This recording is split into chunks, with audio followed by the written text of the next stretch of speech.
Hi, this is Brenda Salzano. I have a new bag to show you.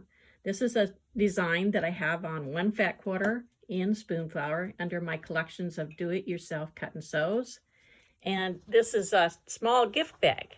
So you make this little bag to give your gift in instead of having wrapping paper. And it's really special because then you can use it again. Your person that you give it to can use it again to give something to someone else, or just for yourself that you want to put other things in.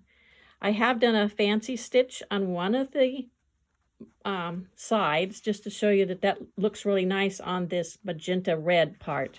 On this side, I did not put that one in, and you'll see I just left this part with it's kind of a beige, gray, or yellow part here.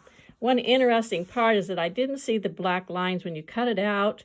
On the fat quarter, you'll see that I say cut it out on the black lines. Up here on the top, I didn't notice that a black line, but it was right at the edge of the fat quarter on a cotton. However, it all turned out really nice. You do have enough when you do the fat quarter. You're going to have enough for the straps. And this little bag is special because you do put the little box pleat in the bottom so that it holds more things in there. You can see that sometimes if I had two hands here, I can show you how it really kind of stands up.